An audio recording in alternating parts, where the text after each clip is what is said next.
Mastering modal verbs. Exploring should, ought to, and had better.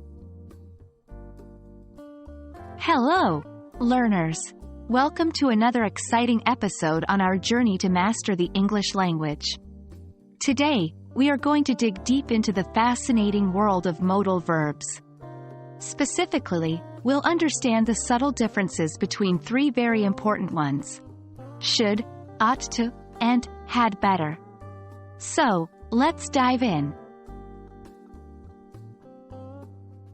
To start, let's clarify what we mean by modal verbs.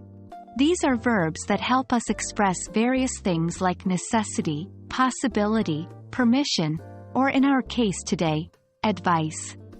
Should, ought to, and had better are commonly used to offer, suggest, or imply advice in English. Should is the most common, and it is used to give advice or to make recommendations. For example, you should drink plenty of water each day. They should arrive early to get good seats.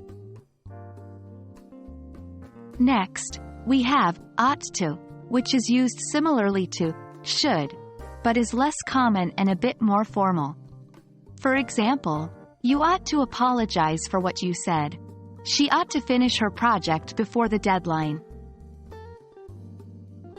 Lastly, we have had better.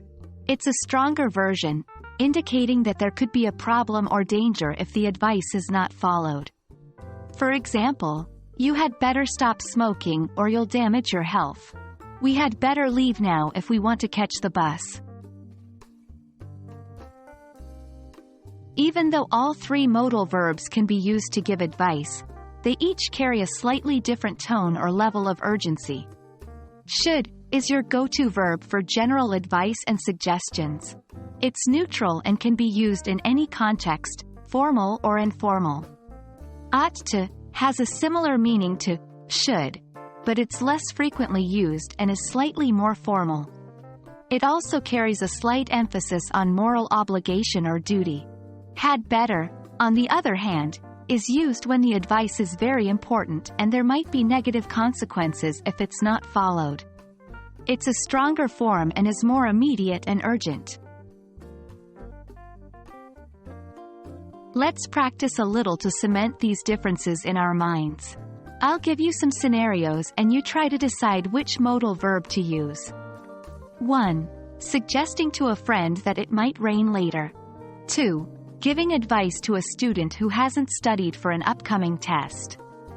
3. Recommending a tourist the best time to visit a popular monument. Now, check your answers. 1. You should take an umbrella. It might rain later. 2. You had better start studying. Your test is tomorrow. 3. You ought to visit the monument early in the morning to avoid crowds. And there you have it. Today, we've explored the differences between should, ought to, and had better in the context of giving advice. Remember, should is the most common and neutral. Ought to is a bit more formal and suggests a moral duty. And had better carries a sense of urgency and possible consequences. Thanks for joining us in this episode. We hope you find these lessons helpful in enhancing your English skills. Keep practicing, and we'll see you in our next video.